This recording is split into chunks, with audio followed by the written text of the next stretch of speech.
जय जय माखन जो हाथ तिहारे सौंप दी डोरिया तुके हाथ कभी उलझ सकती नहीं पकड़े माखन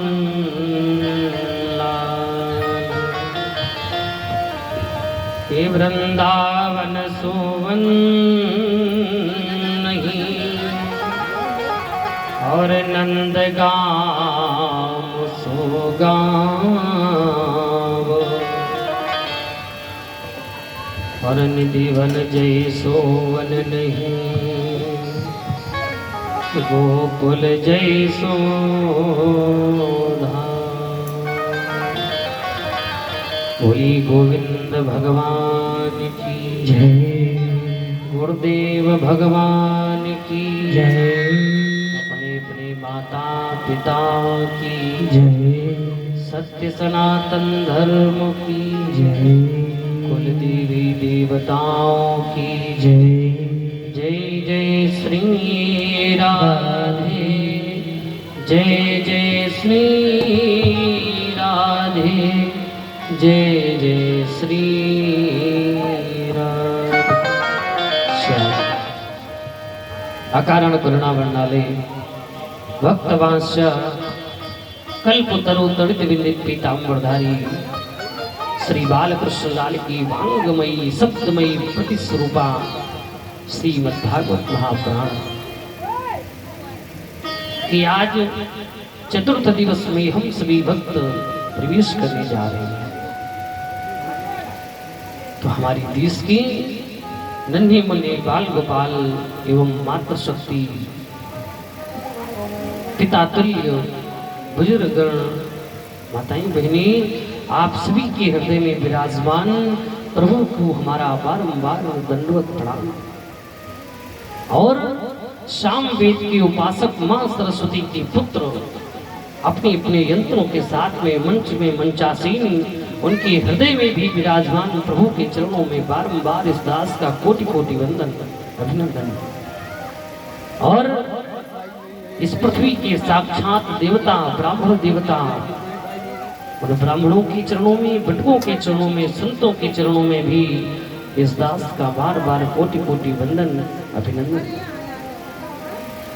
और कथा की परम रस रसिक ऐसे श्रोता जो कथा प्रारंभ होने से पहले ही पांडाल में आकर के विराजमान हो जाते हैं और कथा विश्राम के बाद जाते हैं। पूर्ण कथा को श्रवण पान करने वाली श्री अनंत बलवंत श्री हनुमतलाल जी महाराज उनके चरणों में भी इस दास का बार बार कोटि कोटि वंदन अभिनंदन।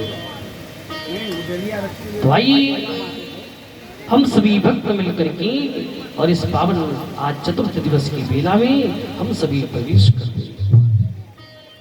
तो कथा में प्रवेश करने से पहले अपने मन और वाणी को पवित्र कर लेना चाहिए। क्यों? क्योंकि जब तक हमारी आपकी मन और वाणी पवित्र नहीं होगी तब तक कथा श्रवण पान करने में रुचि नहीं हो सकती। इसलिए अपने मन और वाणी को पवित्र कर लेना चाहिए। क्योंकि अगर हमारे वस्त्र गंदे हो जाएं तो सर्फ और साबुन से साफ किया जा सकता है, पर अगर हमारा मन गंदा हो गया वाणी गंदी हो गई तो फिर सर्फ और साबुन से साफ होने वाला नहीं है। उसको फिर भगवान के नाम संकीर्तन के द्वारा ही साफ किया जा सकता है। तो आइए हम सभी भक्त मिलकर के अपने मन और वाणी को पवित्र करेंगे। बोले गोविंद भगवान की ओम। कि हमारो धन राधा श्री राधा श्री राधा हमारो धन राधा श्री राधा श्री राधा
बरसाने वाली राधा श्री राधा श्री राधा, बरसाने वाली राधा श्री राधा श्री राधा, बरसाने वाली राधा श्री राधा श्री राधा, बरसाने वाली राधा श्री राधा श्री राधा, हमें प्यारी राधा राधा राधा राधा राधा, हरे राधा श्री राधा श्री राधा, हरे राधा श्री राधा श्री राधा, हरे राधा श्री राधा श्री राधा, हरे राधा राधा राधा राधा राधा, हरे हरे राधा राधा राधा राधा, हरे राधा श्री राधा श्री राधा, हरे राधा श्री राधा श्री राधा।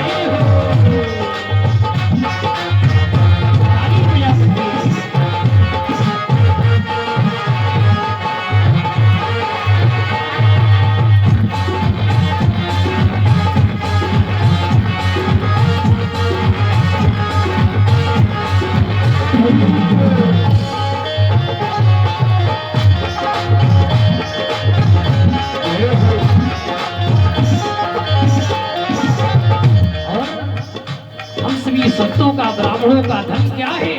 ये रुपया पैसा ये धन नहीं है भैया। संतों का और ब्राह्मणों का धन क्या है?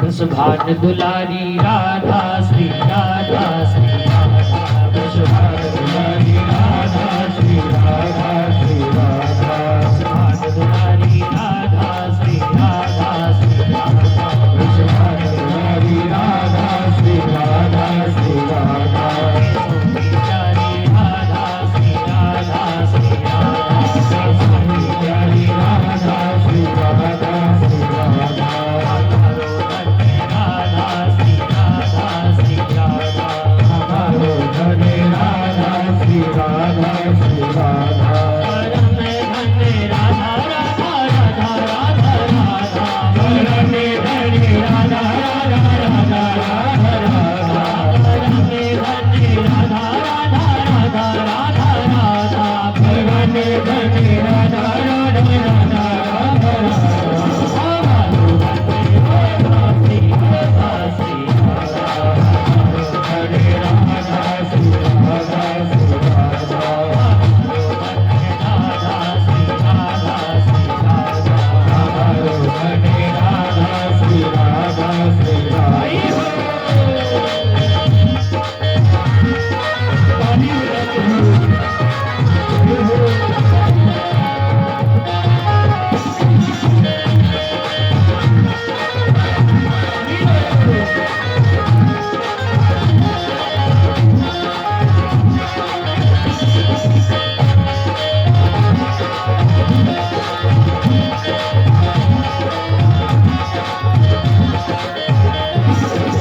और सबका जीवन भी कौन है? श्री राधा, क्योंकि कृष्ण भी राधा के बिना अधूरा है। इसलिए आप सभी भी मेरे साथ गोविंद का संकीर्तन करो।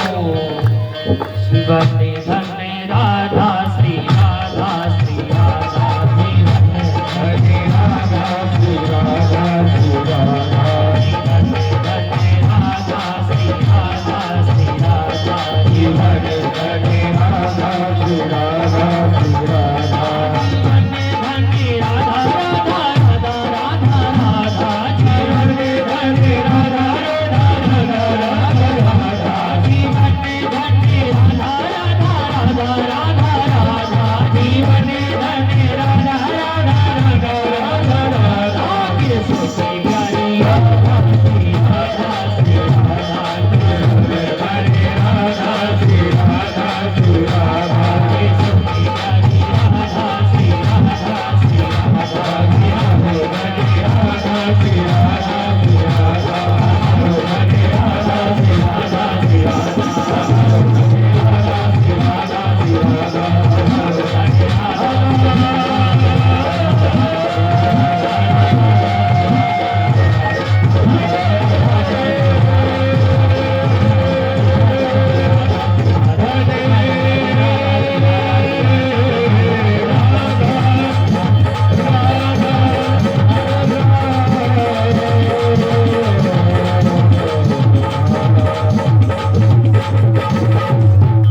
गोविंद भगवान की जय। तो हमारो धन राधा श्री राधा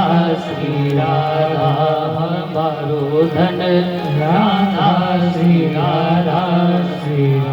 और मेरा भैया मेरा ही नहीं कि केसव की प्यारी राधा राधा राधा राधा राधा, केसव की प्यारी राधा राधा राधा राधा राधा, हमारो धन राधा श्री राधा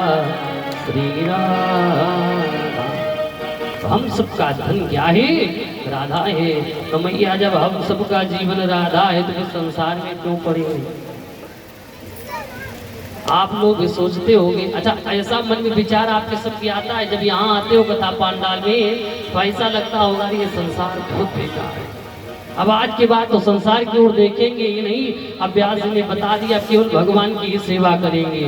और जैसे ही घर पे पहुंचते तो भैया फिर वही रोटी कपड़ा और मकान, भूल जाती है कि भगवान कौन कहाँ कैसे था। व्यास जी ने क्या बताया था? तो मैया कल कथा कहाँ चल रही थी? कहाँ थी? क्या बात है। श्री ध्रुव जी महाराज तप करके और अपने गृह को वापस आए, ये तो सबको मालूम है। पर उसके बीच में भी तो खूब पता है भाई। यहाँ से गए घर, बढ़िया खाई चार रोटी, सो गए, कथा भी सो गई। यहाँ आए तो कथा भी जग गई। कल की बड़ी पावन आप सबने कथा को सुन किया। आज एक नहीं कई भगवान अपने अवतार लेकर के आएंगे। प्रहलाद चरित्र में भगवान नरसिंह का अवतार लेकर के आएंगे। और भगवान ने जानवरों पर भी कृपा की है, गज और ग्राह पर भी कृपा की है भगवान ने। बड़ी पावन कथा है आज की। आज एक जन्म नहीं, राम लक्ष्मण भरत शत्रुघ्न चार भैया अवतार लेंगे।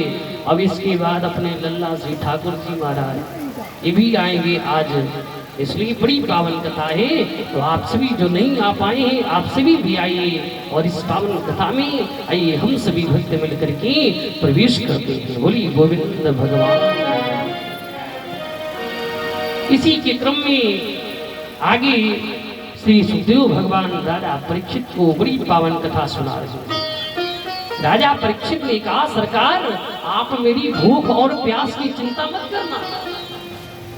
अगर आपको ऐसा लगता हो कि 4 दिन हो गए हैं और हमने कुछ खाया पिया नहीं है, तो इस बात की चिंता मत करना। आप तो केवल बस गोविंद के गुणानुवाद सुनाते रहिए, बस इसी से ही हमारी भूख मिट जा रही है। हमें भूख ही नहीं लगी, इसलिए आप तो केवल गोविंद के गुणानुवाद सुनाते रहिए। तो आज सुखदेव भगवान बड़ा पावन चरित्र श्री राजा परीक्षित को सुना रहे। सुखदेव भगवान ने कहा कि एक बार एक बड़े अद्भुत संत महाराज भरत जी, और संसार में भरत भी 3 हुए हैं। एक तो जो राम जी के पुत्र भाई है भरत, और एक ये राजा सम्राट भरत, और एक जड़ भरत। और भरत के वंश से ही इस देश का नाम भारत, भरत के ही वंश से इस देश का नाम भारत पड़ा था। तो महाराज जड़ भरत जी का पावन चरित्र श्री सुखदेव भगवान राजा परीक्षित को सुनाते हैं। सुखदेव भगवान कहते हैं एक महाराज भरत थे। एक दिन महाराज भरत गंगा नदी के तट पे जाकर के और स्नान ध्यान करके पूजा पाठ कर रहे थे, संध्या कर रहे थे। उसी समय एक हिरणी वहां से दौड़ती हुई आ रही थी। उसके पीछे कुछ जानवर पीछा कर रहे थे मारने के लिए। तो हिरणी ने जैसी ही जल में छलांग लगाई, तो हिरणी गर्भवती थी, तो उसका गर्भ उसी जल में गिर गया। जब उस हिरणी का गर्भ उसी जल में गिर गया तो महाराज भरत वहीं पर संध्या कर रहे थे। महाराज भरत ने देखा कि अरे हिरणी का गर्भ जल में गिर गया है, तो हिरणी का तो प्राणांत हो गया। पर वो जो हिरणी का बालक है वो उछल उछल करके जल में निकलने की कोशिश करता है, पर वो निकल नहीं पा रहा था। तो महाराज भरत ने सोचा कि इस बालक को हमें बचाना चाहिए, हमारा धर्म यही बनता है। क्यों? क्योंकि संतों का धर्म ही यही है कि परम कल्याण, अपना कल्याण नहीं दूसरे का कल्याण, यही भाव होना चाहिए। एक बार एक महात्मा जी थे, वो गंगा नदी में स्नान कर रहे थे, तो वहां पर एक बिच्छू तैरता हुआ आया। तो महात्मा जी ने उसको बचाने का प्रयास किया, सोचा अगर ये जल में बहता हुआ चला जाएगा तो इसका प्राणांत हो जाएगा, इसलिए महाराज संत भगवान ने उसको बचाने का प्रयास किया। तो जैसे ही उस बिच्छू को हाथ पे रखते हैं तो बिच्छू डंक मार देता है, तो फिर महाराज संत भगवान छोड़ देते हैं, फिर उसको हाथ में रखते हैं, फिर वो बिच्छू डंक मारता है, फिर वो जल में गिर जाता है। ऐसे ही करते करते वहीं पर एक व्यक्ति बैठा था नदी के उस तरफ, वो इस तरफ आया और महात्मा जी से पूछा, महात्मा जी ये बिच्छू आपको बार बार डंक मार रहा है और आप इसको बार बार बचा रहे हो? तो महात्मा जी ने बड़ा सुंदर जवाब दिया, बोली बेटा, बोली बिच्छू का कार्य है डंक मारना, वो अपना कार्य कर रहा है तो मेरा काम है परोपकार करना, इसलिए जब बिच्छू अपने कार्य को त्याग नहीं सकता है तो मैं एक संत होकर के कैसे अपने कार्य को त्याग दूंगा। बड़ा सुंदर जवाब दिया। तो आज महाराज भरत वहीं पर सत्या कर रहे थे और जैसे ही देखा कि एक मृगी का बच्चा मृग वहीं पर गर्भ दे दिया और वो मृगी जो हिरणी थी वो तो मर गई, पर वो जो बच्चा है वो चल रहा है। तो महाराज भरत ने उसको बचाने के लिए उसी जल में छलांग लगा दी और जाकर के उसे बचाने की कोशिश की। महाराज भरत जल में उतरे जाकर के और उस मृगी के बच्चे को बचाया। और एक बात आपको और बता दूं, देखो किसी का जीवन बचाना बहुत अच्छी बात है, पर उस व्यक्ति के जीवन में लौ लगाना बहुत गलत बात है। आपने किसी भी परोपकार कर दिया ये तो बहुत अच्छी बात है, पर अब आप ये समझ लो कि हमने इसमें परोपकार कर दिया तो अब हमसे रिश्ता बना ली, तो ये बहुत गलत बात है। महाराज भरत ने उस हिरण के बच्चे को तो बचाया, पर जैसे ही जल के बाहर लाई तो महाराज भरत के मन में ये विचार आया, अरे ये छोटा सा बच्चा है, अगर इसको हम यहाँ छोड़ देंगे तो कोई जंगली जानवर इसको मार देगा। तो महाराज भरत ने सोचा कि चलो इसको आश्रम ले चलते हैं और वहीं इसको घास खिलाया करेंगे और जब बड़ा हो जाएगा तो छोड़ दिया जाएगा। तो महाराज भरत आज उस हिरणी के बच्चे को, उस मृग के बच्चे को आज महाराज भरत अपने आश्रम पर ले आए। आश्रम पे ला करके और उस बच्चे का बड़ा ध्यान रखते हैं। तो महाराज भरत जहाँ पर 10 घंटे भगवान की पूजा करते थे तब उसमें 8 घंटे ही करते हैं और 2 घंटे हिरण के बच्चे को देते हैं। भगवान की पूजा कम हो गई। देखो यही संसार की कार्यकारिणी है कि आप अगर इस संसार में लौ लगाओगे तो भगवान अपने आप थोड़ा थोड़ा दूर होने लगेंगे। महाराज भरत जहाँ 10 घंटे पूजा किया करते थे तो आज हिरणी के बच्चे में उनकी लौ लग गई, उसमें प्रेम जगाया, जिसके कारण महाराज भरत केवल 8 घंटे पूजा पाठ करने लगी और जो अधिक समय बचता है वो हिरणी के बच्चे को देते हैं। हिरणी का बच्चा छोटा सा बड़ा प्यारा लगता है। धीरे धीरे वो जब बड़ा होने लगा तो आज महाराज भरत की लौ और ज्यादा उनमें लगने लगी। धीरे धीरे वो और बड़ा हुआ तो आज महाराज भरत की और ज्यादा लौ लग गई। तो जहां पर महाराज भरत 8 घंटे पूजा करते थे अब वो 4 घंटे ही करने लगे। 6 घंटे उस हिरणी के बच्चे को देते हैं, कहते हैं देखो कितना प्यारा ये बेटा है और ये हमारा जीवन भर साथ देगा। उस हिरणी के बच्चे से इतना प्रेम करने लगे। धीरे धीरे जब महाराज भरत अपने पूजा पाठ में बैठते हैं और कहीं से हिरणी का बच्चा आ जाता है, अपने जीभ के द्वारा महाराज भरत के शरीर को चाटता है, तो महाराज भरत अपने पूजा पाठ को जब को वहीं विश्राम कर देते हैं और कहते हैं देखो कितना प्यारा ये बेटा है और उसको खिलाने लगते हैं। तो जो 4 घंटे पूजा पाठ था उसमें भी समय धीरे धीरे कम होने लगा। और वही हिरण का बच्चा, एक दिन कुछ हिरणों का झुंड आया तो हिरण के बच्चे ने देखा अरे ये तो हमारे परिवार के लोग हैं। तो हिरण का बच्चा वहीं आश्रम में खेल रहा था और जाकर के उसी झुंड में जाकर के वो हिरण का बच्चा मिल गया। हिरण के बच्चों के साथ में, उस झुंड के साथ में वो हिरण का बच्चा भी चला गया। और आज जैसे ही महाराज भरत उठ करके देखा आश्रम में, तो वो मुर्गी का बच्चा, वो हिरण का बच्चा नहीं देखा। तो आज महाराज भरत रुदन करने लगे, अरे मैंने इतना प्रेम किया था उससे और वो कहाँ गया। आज महाराज भरत सभी वन में जाकर के ढूंढ रहे हैं। सूर्य भगवान से पूछते हैं कि अरे सूर्य, तुम आकाश में चमक रहे थे, अरे बताओ ना कि वो मेरा मृग का बच्चा कहाँ गया। पर कोई जवाब नहीं आता है कि एक मृगा की संग ते भरत धरी मृग देह, तुलसी उनकी कौन गति, जो घर घर करत सने। बड़ा सुंदर पूज्य गुरुदेव भगवान दृष्टांत देते हैं। बोली एक मृगा की संगति भरत धरी मृग देह, एक मृग की बच्ची के कारण, जहाँ महाराज भरत इतने तपस्वी व्यक्ति थे जिसके कारण उनको वो संत का वेश भी त्यागना पड़ा, वो देह भी समाप्त हो गई। तो तुलसी उनकी कौन गति, और जो घर घर कर सनी है, ये संसार क्या करता है, ये तो हर घर में प्रेम कर बैठता है। तो सोचो उन्होंने एक बच्चे से प्रेम कर लिया था तो क्या कितना पछताना पड़ा, और हम तो घर घर में प्रेम कर बैठते हैं। तो सोचो आपको कितना पछताना पड़ेगा। इसलिए भगवान से प्रेम करो, परमात्मा से प्रेम करो, इस संसार से प्रेम करोगे तो रोना ही निश्चित है। रोने की सिवा इस संसार में कुछ रखा नहीं है।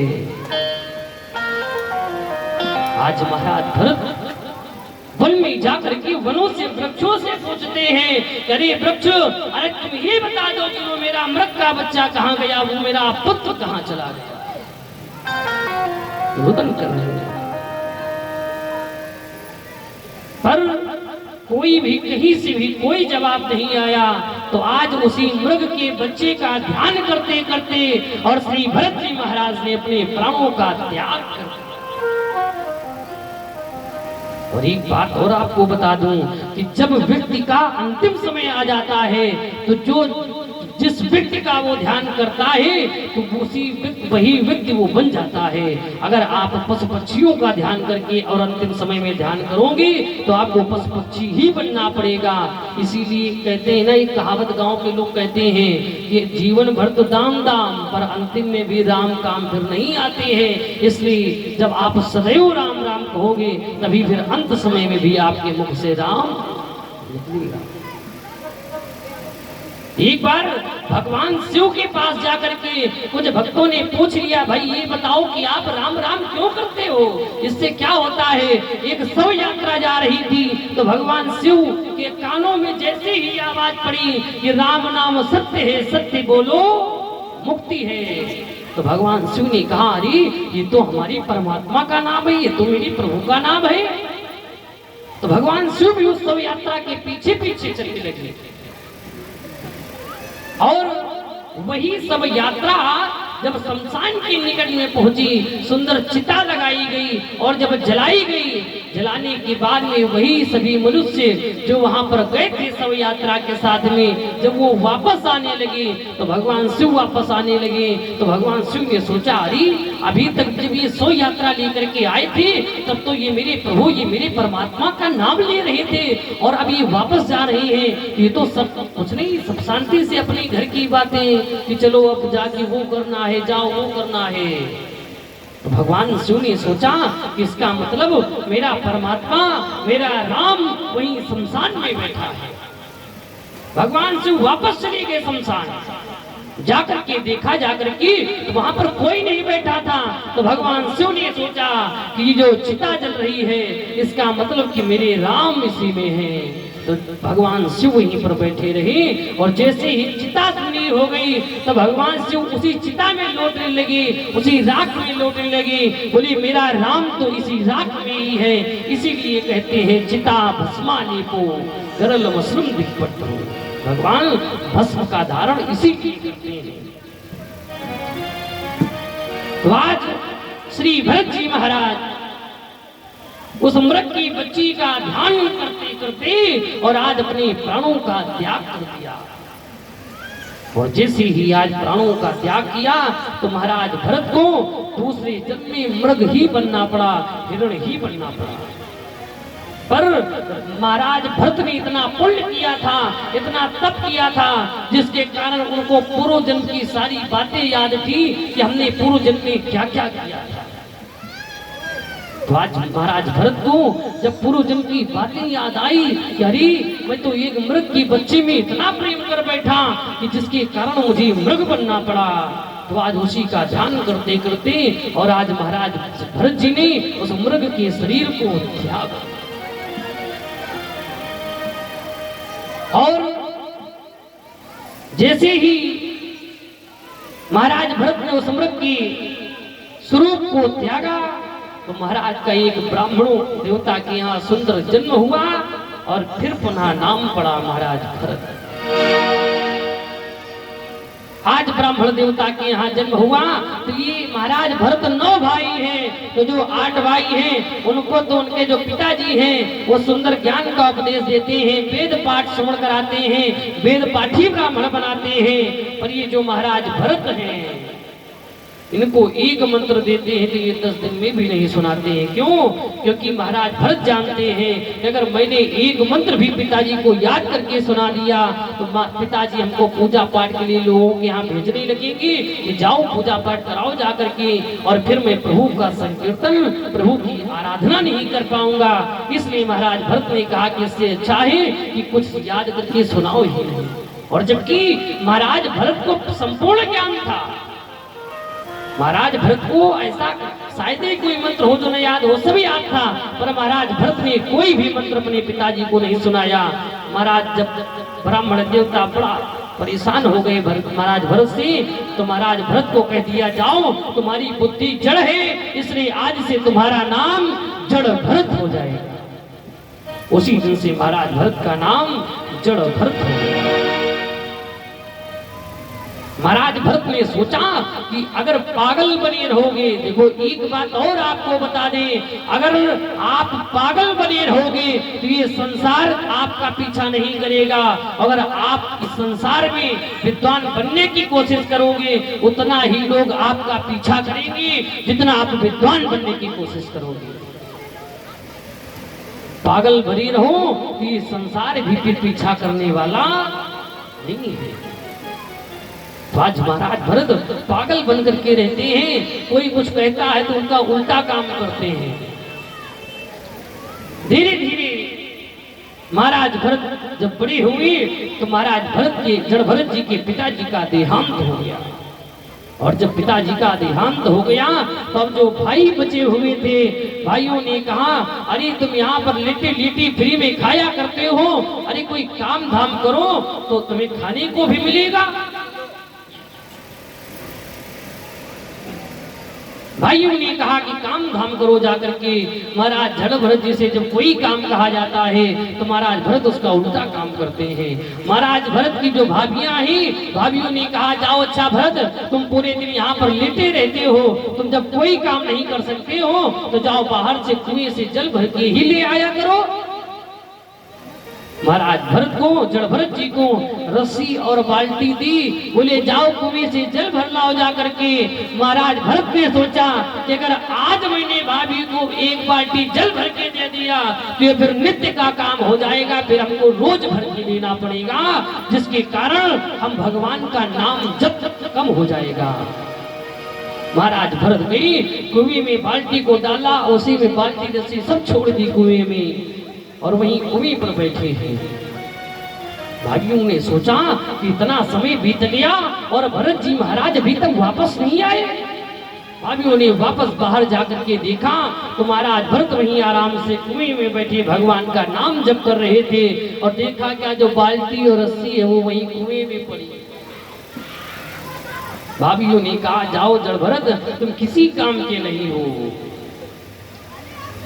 जब महाराज भरत के शाम को भैया लोग आए तो भाइयों ने शिकायत की कि देखो तुम्हारा भाई यहाँ पर लेटा लेटा खाया करता है और मैंने इसको आज पानी भरने के लिए कहा तो ये लोटा और रस्सी बाल्टी हिप में फेंका या पानी लाने की तो छोड़ दो। भाइयों ने कहा अच्छा चल भरत एक काम करो, अगर तुम घर के काम नहीं कर सकते हो तो तुम चलो खेतों के काम को देखा करो। महाराज जड़ भरत जी ने सोचा कि चलो कम से कम घर से छुट्टी तो मिली, बढ़िया 2 टाइम का भोजन मिलेगा और खेतों में परमात्मा का नाम लूंगा। तो आज भाइयों ने मिल करके और महाराज जड़ भरत जी को खेतों में छोड़ाए। महाराज जड़ भरत जी को काम बता दिया, बोले ये खेत देख रहे हो, इसको फावड़ा ले लो और खोद देना, बराबर बना देना खोद करके। महाराज जड़ भरत जी ने सोचा कि अगर मैंने आज एक दिन खेत को खोद दिया तो फिर ये नित्य का काम बना दिया जाएगा। इसलिए महाराज भरत ने फावड़े को लेकर के अब खोदना प्रारंभ किया। एक ही जगह इतना खोदते गए कि वहां कुआं बना दिया। शाम को भाई आए, उन्होंने देखा, बोली अरे भरत पागल हो गए हो, मैंने तुमसे खेत जोतने के लिए कहा था बराबर करके और तुमने एक ही जगह इतना गहरा कुआं बना दिया। महाराज भरत से कहा कि तुमसे तो कोई काम सही से होता ही नहीं। आज महाराज भरत जी को दूसरी वाले खेत में ले गए, बोले देखो भरत ये खेत हमने आज बो दिया है और इसमें देखे रहना कि कोई जानवर या कोई पशु पक्षी ना आ जाए, इस बीज को खा के ना चला जाए। तो महाराज भरत ने सोचा कि अगर कोई पक्षी यहाँ पर खाने के लिए आएगा और मैंने उसको उड़ा दिया तो सोचो कितना बड़ा पाप लगेगा मेरे ऊपर। तो आज भैया बता करके गए, बोली भरत इस खेत में जो बोया है देखे रहना पशु पक्षी जानवर ना आए। भरत जी बोले ठीक है भैया जाओ, आप बिल्कुल चिंता मत करो, हम बड़ी अच्छे से देखभाल करेंगे। भैया चली गई। महाराज भरत बैठे बैठे विचार कर रहे थे और विचार करते करते सोचा अरे ये तो संसार है, ये तो केवल कहने के लिए ही बनाया गया है। आज महाराज भरत पशु पक्षियों जानवरों का सबका चिंतन कर रहे हैं कि आओ रोज तुम किसी के खेत में दाना नहीं पाती थी और आज आओ ये जड़ भरत तुम्हारे लिए पूरे खेत को खोल करके बैठा है, आओ और आराम से दानों को पाओ। तो आज महाराज भरत सभी पशु पक्षियों को बुला रहे हैं कि राम की चिड़ैया और राम जी का खेत और खाओ चिड़ैया भर भर पेट। राम जी की चिड़िया राम जी का खेत, राम जी की चिड़िया राम जी का खेत, खाओ मेरी चिड़ियों भर भर पेट, खाओ मेरी चिड़ियों भर भर पेट।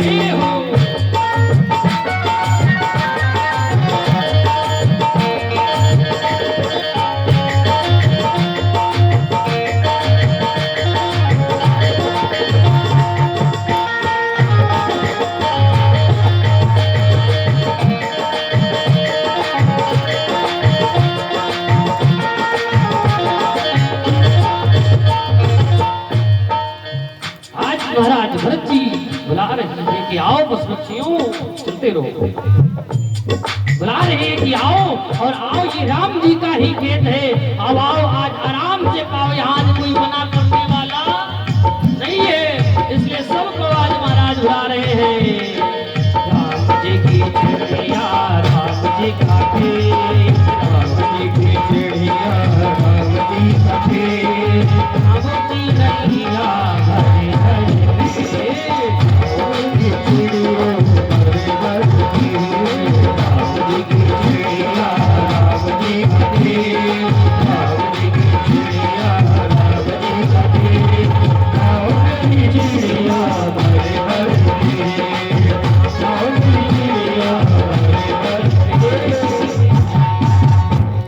भरे गोविंद भगवान की जय। आज महाराज भरत बुला रहे हैं कि राम जी की चिड़िया राम जी का खेत और खाओ मेरी चिड़ियों भर भर पेट। बोली आओ और आज सब पाओ। आज सभी चिड़ियों ने जब देखा अरे आज तक मुझे ऐसा तो कोई भक्त मिला ही नहीं जो बुला करके अपने खेत को साफ करवाता रहा हो। आज सभी पशु पक्षी आए और आकर के महाराज भरत के खेत में बढ़िया दाना चुन रहे हैं और महाराज भरत वहीं पर बैठे भगवान का भजन कर रहे हैं कि खाओ खाओ, आज कोई मना करने वाला नहीं है। खूब प्रेम से चिड़ियों ने खाया। सायंकालीन बेला हुई, भैया आए, आकर के देखा तो कहा अरे गुजर भरत, तुमने ये क्या किया? मैंने खेत में बीज बोया था उगने के लिए और तुमने पूरा सब पशु पक्षियों को खिला दिया। महाराज जड़ भरत कुछ नहीं बोलते हैं, क्यों? क्योंकि अगर बोल देंगे तो ये संसार पीछा कर लेगा, इसलिए इस संसार से जितना हो सके उतना बचना चाहिए। और एक बात और आपको बता दूं कि आप जितना ही पागल बनोगे ना तो ये संसार उतना ही आपसे दूर होता रह जाएगा। इसलिए हमेशा पागल बनो, पर पागल भी किसके बनो? पागल बनो तो गोविंद के बनो, पागल बनना है तो परमात्मा के बनो।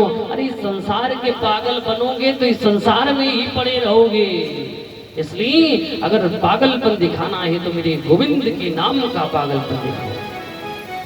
आज महाराज श्री जड़ भरत जी को घर में ले गए। घर में जाकर के कहा कि देखो तुम कुछ काम धाम के नहीं हो, तो एक काम करो कि तुम ये जो बच्चे हैं छोटे छोटे, अब 9 भाई थे और 9 भाई के कितने बच्चे हो गए? आज एक माता जी थी, नाम नहीं बताएंगे, वो बता रही थी व्यासी हमारा इतना बड़ा परिवार है। ऐसे ही महाराज भरत जी 9 भाई हैं और 9 भाई में अब समझो उनके 2-2 4-4 बच्चे कितने हो गए? इतना बड़ा परिवार। तो महाराज भरत से कहा गया देखो कोई काम नहीं कर सकते हो तो एक काम करो, तुम बच्चों को खिलाया करो। महाराज भरत ने सोचा अगर एक दिन खिला लिया तो इस जंजाल में पड़ जाएंगे, रोज खिलाना पड़ेगा। महाराज भरत ने बड़ा सुंदर उपाय सोचा। सब बच्चों को अपने सर के ऊपर बिठाया, खूब ऊंचा महल ऐसा बना दिया और जब सब बच्चे ऊपर बैठ गए तो सर को हिला दिया, सब एकदम चबीने के से गिरते चले गए। और जैसे ही बच्चे रोने लगे, बच्चों की माताएं आई, बोली अरे भरत पागल हो गए हो, ये क्या किया तुमने? बच्चों को ही गिरा दिया। महाराज भरत बोले कि भाभी हमको बच्चों को खिलाना नहीं आता है। सब माताओं ने अपने अपने बच्चे उठाए, खिलाते रहे, चुप कराया। शाम को भैया आए, बात बताई, बात पूरी की, अरे आज महाराज भरत ने तो ऐसा ऐसा किया था। अब भाइयों ने कहा देखो भरत, अब हम ऐसे तुमको लेट करके रोटी नहीं खिला सकते हैं। अगर तुम कुछ काम धाम कर सको तब तो हम तुमको रोटी देंगे, और अगर काम धाम के तुम कुछ नहीं हो तो जाओ और यहाँ घर से निकल जाओ, तुम्हारी कोई आवश्यकता इस घर को नहीं है। और देखो जब तक आपके शरीर का उपयोग सामने वाला करता रहेगा तब तक तो आपसे बहुत कहेगा कि हाँ आपसे बहुत प्रेम है, और जैसे ही उसका काम निकल जाएगा ना तो ये संसार छोड़ देता है, जैसे महाराज भरत जी को 9 भाइयों ने छोड़ दिया। आज महाराज भरत जी को घर से निकाल दिया, बोले जाओ भरत, आज से तुम्हारी इस घर में कोई आवश्यकता नहीं है। आज महाराज भरत निकल गए बाहर और जाकर के भ्रमण कर रहे थे। उसी समय एक राजा था जो अपनी पालकी को सजा करके उसमें बैठ करके और अपने परमात्मा से मिलने के लिए जा रहा था। वहीं रास्ते में जो 4 लगे थे कंधे वाले, तो उसमें एक उसका स्वास्थ्य थोड़ा गड़बड़ हो गया। तो राजा ने कहा जाओ देखो अगर कोई मिल जाए मोटा ताजा व्यक्ति तो ले आओ। अच्छा ये जड़ भरत जी महाराज मोटे, भाई जो संत महात्मा होते हैं तो मोटे ताजे तो होते हैं, क्योंकि फ्री का बढ़िया खाना मिलता है, खूब चक सो, न चिंता परिवार की, न बच्चों की, न पत्नी की। तो महाराज भरत मोटे ताजे थे। हाँ एक बड़ी प्यारी बात याद आ गई। एक बार कुछ महात्मा एक गांव में गए भिक्षा मांगने के लिए। वहां गए गांव में तो एक महाराज भरत के जैसा ही पागल व्यक्ति था, कोई काम धाम नहीं करता था, केवल खाता था और पड़ा रहता था। तो महात्मा लोग गांव में भिक्षा मांगने गए तो उसने देखा कि महात्मा लोग बड़े मोटे ताजे हैं, खूब फ्री का खाने को मिलता है। तो उस बच्चे ने सोचा कि चलो महात्मा हो जाओ, बढ़िया खाने को मिलेगा, खूब घूमने को मिलेगा फ्री का। तो वो बालक महात्मा के पास गया, बोले महात्मा जी हमको अपना चेला बना लो। महात्मा जी ने कहा ठीक है बेटा आ जाओ, चेला बन जाओ। तो उस बच्चे ने पूछा पहले ये अच्छा बता दो कि आप भोजन कितनी बार करते हो। महात्माओं ने कहा प्रातः काल ठाकुर जी को भोग लगाते हैं, तब करते हैं, और फिर शाम को करते हैं। उस बालक ने कहा सरकार पर थोड़ी सी कमी रह गई। बोले क्या? बोले हम 3 टाइम भोजन करते हैं, सुबह दोपहर शाम। महात्माओं ने कहा अरे भोजन की कोई चिंता नहीं है, पर परमात्मा का नाम लेना पड़ेगा। उसने कहा अरे परमात्मा का नाम तो लेते रहेंगे, पर भोजन समय से। अब महात्माओं ने कहा ठीक है भैया चलो। ले आए महात्मा अपने आश्रम पे, ला करके आज पावन गुरु दीक्षा दे दी। तो आज वही बालक भगवान का संकीर्तन, भगवान का भजन करता है। और उसी दिन रास्ते में एक दिन एकादशी पड़ गई। अब उस दिन आश्रम में जो वैष्णव संत होते हैं तो वो एकादशी का व्रत रहते हैं। तो जब एकादशी का व्रत था तो उस दिन आश्रम में कुछ बना ही नहीं। अब जब बना नहीं तो उस चेली ने सोचा कि आज भंडार गृह में कुछ बना नहीं, कारण क्या है? वो चेला पहुंचा गुरुजी के पास। गुरुजी आज भंडारे में छुट्टी है क्या? गुरुजी ने कहा बेटा आज एकादशी है और एकादशी में हम वैष्णव लोग व्रत रहते हैं, इसलिए भंडार गृह में कुछ नहीं बना। वो बालक बोला गुरुजी अगर आज एकादशी आपने मनवा ली तो फिर द्वादशी देख नहीं पाएंगे। तो गुरुजी ने कहा मतलब? बोले अगर आज आपने व्रत करा लिया तो फिर आगे वाला दिन नहीं देख पाएंगे, चले जाएंगे। गुरुजी ने कहा बेटा अब व्रत तो रहना पड़ेगा क्योंकि गुरु दीक्षा ले ली है। तो चेला ने कहा गुरुजी कोई उपाय हो तो बता दो, हमसे भूख नहीं सहन हो पाती है। गुरुजी ने कहा बेटा अच्छा एक काम करो कि यहाँ अब आश्रम में तो आश्रम का नियम नहीं बिगाड़ा जा सकता है, तो एक काम करो दूसरे शिष्य से बोले इसको थोड़ा आटा और सब्जी दे दो और नदी के पास जाके बना के पालेगा जाके। तो अब चेले को दे दिया गया। देने के बाद में बोले देखो बेटा दे तो दिया है पर तुम वैष्णव संत हो गए हो, इसलिए भगवान को भोग लगा करके ही पाना। चेला बोला ठीक है गुरुजी। अब चेला सोचेला वो भी मंद बुद्धि का, उसने सोचा कि गुरुजी ने कहा है कि भगवान को भोग लगा के पाना, तो इसका मतलब भगवान आते होंगे और पाते होंगे। तो आज चेला लेकर के सामग्री को गया नदी के तट पर दौड़ के जाके और 2 प्राणियों का भोजन बनाया, एक तो अपना और दूसरा गुरुजी ने कहा था कि भगवान को भोग लगा के पाना। तो बोला भगवान आते होंगे तो एक भगवान हो जाएंगे, दूसरी हम हो जाएंगे और दोनों बढ़िया गुरु चेला मिलके पा लेंगे। अब गुरुजी ने उस चेले ने सुंदर भोजन बनाया और बना करके सुंदर थाली लगा करके और भगवान को बुलाने लगा। बड़ा सरल स्वभाव। देखो ज्ञानी होना उतना जरूरी नहीं है जितना कि भावुक होना जरूरी है। आज वो बड़े भाव से बड़ी सरल हृदय से और भगवान को बुलाने लगा कि सरकार भोजन आपका तैयार हो चुका है, आओ और पाओ। तो आज वो चेला कहता है बोलो गोविंद भगवान की। राजा राम आइए, सीता राम आइए, मेरे भोजन का भोग लगा जाइए।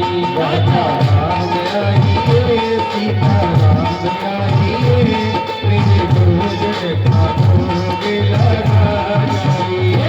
राजा राम आइए, सीता राम आइए, मेरे भोजन का भोग लगा जाइए। राजा राम आइए, सीता राम आइए, मेरे भोजन का भोग लगा जाइए।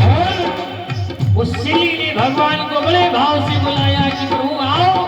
भगवान नहीं आए तो सिली ने कहा सरकार अगर आप ये सोचते हो कि आश्रम के जैसे सोने के थाली में हम भोजन लगा के देंगे तो वो व्यवस्था नहीं है। आप सोचो कि हम आपको चांदी के गिलास में जल पिलाएंगे तो वो भी व्यवस्था नहीं है। और वो चिल्ला बड़े भाव से भगवान को बुलाता है और प्रभु से कहता है प्रभु दया चमकी अरदान आरती यहाँ यही मेहमानी।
भगवान को बुलाया तो भगवान अपने सिंहासन पर बैठे थे। चलते रहो। भगवान बैठे थे तो भगवान ने सोचा कि अरे मेरा भाव भक्त मेरे इतना भाव से बुला रहा है, मुझे चलना चाहिए। बैठा बैठा भगवान ने सोचा कि मेरे भक्त ने बुलाया ही तो मुझे चलना चाहिए। भैया सीता ने कहा सरकार कहाँ जा रहे हो? लक्ष्मण जी खड़े थे, बोले भैया अचानक कहाँ की तैयारी? तो राम जी सरकार ने कहा कि मेरा भक्त है वो मुझे बड़े भाव से बुला रहा है, इसलिए वहां पर मुझे जाना होगा। तो आज भगवान अपने श्री लक्ष्मण जी को लेकर के और आज उस भक्त के सामने प्रकट हो गए। बोलिए सियावर रामचंद्र की। आज भगवान जैसे ही प्रकट हुए चेले ने देखा अरे दो भगवान। तो चेले ने राम जी से पूछ दिया कि प्रभु ये बताओ कि गुरु जी ने तो कहा था कि एक भगवान आते हैं भोग लगा देना और आप दो भगवान आए हो। राम जी ने कहा देखो भैया ये हमारे छोटे भाई हैं, इन्होंने जिद कर दी कि आपका इतना प्यारा भक्त बुला रहा है आप हमें नहीं लेके चलोगे, इसलिए हम नहीं मना कर पाए, लेके आ गए। तो चेला ने कहा गुरु प्रभु हमने भोजन तो 2 ही लोगों का बनाया था, 2 प्राणी आ गए हमारा। तो ऐसा चेला का भाव था। आज राम जी सरकार को लक्ष्मण जी को बढ़िया भोजन पवाया और जब भगवान चले गए तो आज चेला पुनः अपने आश्रम पर आता है। और जब दोबारा एकादशी कुछ दिनों के बाद पड़ी तो चेला फिर गुरु जी के पास पहुंचा, बोला गुरु जी एकादशी। गुरु जी ने कहा भाई दे दो इसको। तो चेले ने कहा गुरु जी आप कह रहे थे कि एक भगवान आता है तो वहां तो 2 भगवान आते हैं, इसलिए थोड़ा ज्यादा दिया करो क्योंकि 2 भगवान आते हैं फिर हमको खाने को नहीं मिलता है। तो गुरु जी ने सोचा कि हो सकता है कि ज्यादा मोटा है इसलिए भूखा रह गया होगा, इसलिए कह रहा है कि थोड़ा ज्यादा दे दो। तो गुरु जी ने कहा ठीक है थोड़ा बढ़ा के दे देना। आज चेले ने पुनः फिर लिया और दौड़ के पहुंच गया नदी के तट पे। जाकर के चेले ने पुनः भोजन बनाया। भोजन बनाने के बाद में और फिर थाली लगा करके और भगवान को बुला रहा है। राजा राम आइए सीता राम आइए मेरे भोजन का भोग लगा जाइए। राजा राम आइए सीता राम आइए मेरे भोजन का भोग लगा जाइए। राजा राम आइए सीता राम आइए मेरे भोजन का भोग लगा जाइए। राजा राम आइए सीता राम आइए मेरे भोजन का भोग लगा जाइए। और जैसे ही चेले ने पुनः भगवान को बुलाया तो आज भगवान फिर आने के लिए चेला तैयार हो गए। बोले चलो आज फिर भक्त ने बुलाया है। तो मैया सीता ने कहा सरकार आपका इतना बड़ा प्यारा भक्त है और आप लक्ष्मण जी को ले जाते हो, हमको भी ले चलो ना। तो भगवान ने कहा ठीक है अगर तुम भी भक्त से मिलना चाहती हो तो चलो। तो आज मैया सीता को भी साथ में लेकर के और भगवान आज राम लक्ष्मण और सीता मैया सामने प्रकट हो गए। और जैसे ही चेले की दृष्टि पड़ी चेला बोला प्रभु आप तो 2 भगवान आए थे और इस बार 3 भगवान आ गए, ये कौन है? अरे भैया को ले आए थे ठीक कोई बात नहीं, और ये स्त्री को लेके चले आए। अरे बोलिए स्त्री नहीं है हमारी पत्नी सीता है। चेला बोला प्रभु आप अकेले आते पत्नी की क्या जरूरत थी? तो भगवान बोले कि ये सीता मैया है और इनका भाव नहीं माना। बोले ऐसा कौन सा भाव हो बेटे जो आपको इतने भाव से बुलाता है? तो बोले सीता हमसे आपसे मिलना चाहती थी इसलिए सीता को भी साथ में ले आए।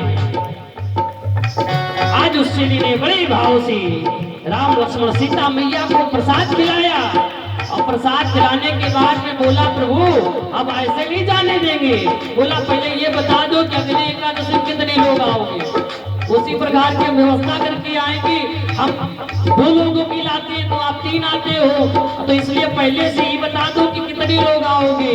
तो राम जी सरकार ने कहा कि हमारा कोई विश्वास नहीं है, हम सब भावुक होते हैं, जो कहता है तो उसी को ले आते हैं। आज राम जी सरकार जब चली गई तो आज चेला पुनः आश्रम आया। आश्रम आने के बाद में चेली ने जब दूसरी एकादशी फिर पड़ी तो चेला फिर गुरुजी के पास पहुंचा। गुरुजी बोला क्या है? बोले आज एकादशी है, याद नहीं आपको? तो गुरुजी ने फिर दिला दिया। तो चेला बोला गुरुजी ऐसे काम चलेगा नहीं। बोला क्यों? बोले वहां पे आप कहते हो एक भगवान आता, वहां 3 भगवान आने लगे हैं, आप थोड़ा ज्यादा दो हमको। तो गुरुजी ने सोचा कि ऐसा तो नहीं कि ये कहीं जाकर के बेच आता हो। तो गुरुजी ने सोचा कि चलो आज मैं स्वयं जाकर के देखूंगा ये करता क्या है। देखो गुरुजी जरूर ज्यादा ज्ञानी थे, पर गुरुजी को कभी भगवान के दर्शन नहीं हुए थे। आज गुरुजी भी चेला के पीछे पीछे जाने लगे। चेला गया, जाकर के भोजन को बनाया और आज पहले सामग्री को रख लिया। अब भगवान को बड़े कातर भाव से बुलाने लगा। राजा राम आइए, सीता राम आइए, मेरे भोजन का भोग लगा जाइए। राजा राम आइए, सीता राम आइए, मेरे भोजन का भोग लगा जाइए। पंडित जी जैसा कि 2 लाइनें मैं भी कहना चाहूंगा। क्या ओ राम आएंगे आएंगे राम आएंगे, राम आएंगे आएंगे राम आएंगे। अगर सुना हुआ हो और अच्छा लगे तो सभी लोग गाइएगा। मेरी झोपड़ी के बागान खुल जाएंगे राम।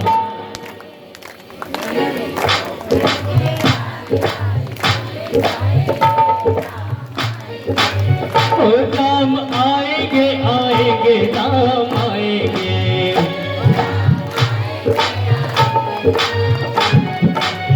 हो मेरी झोपड़ी के बागान खुल जाएंगे राम आएंगे। झोपड़ी के बागान खुल जाएंगे राम आएंगे।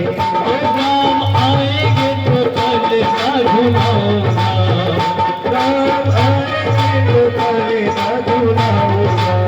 ओ राम आएंगे तो कल ना झुलाऊंगा, राम आएंगे तो कल ना झुलाऊंगा।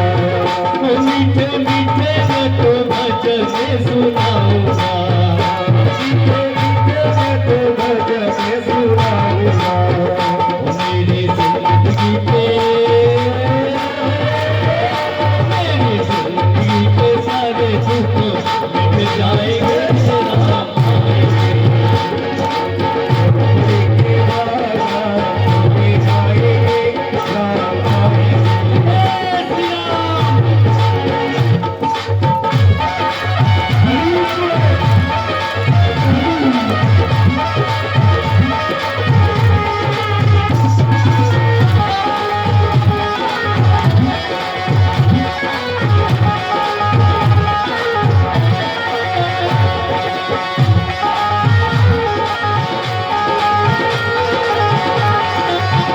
मेरी झोपड़ी के बागान खुल जाएंगे राम आएंगे। झोपड़ी के बागान खुल जाएंगे राम आएंगे। राम आएंगे आएंगे राम आएंगे, राम आएंगे आएंगे राम आएंगे। झोपड़ी के बागान खुल जाएंगे राम आएंगे। झोपड़ी के बागान खुल जाएंगे राम आएंगे। मेरी झोपड़ी के बागान खुल जाएंगे राम आएंगे।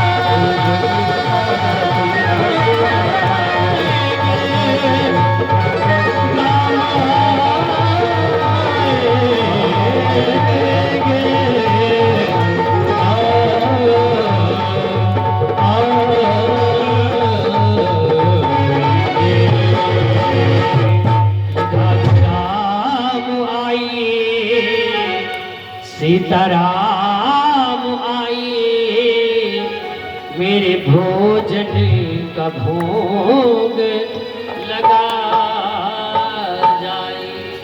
आज चिलिनी भगवान को पुकारा कि सरकार आओ, आपका भोग तैयार है। आज भगवान और प्रसन्न हुए।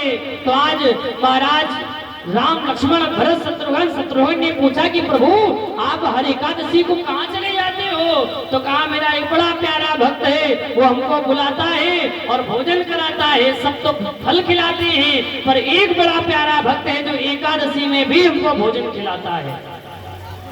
तो महाराज शत्रुघ्न ने कहा सरकार फिर ऐसे भक्त के हमको भी दर्शन कराओ ना।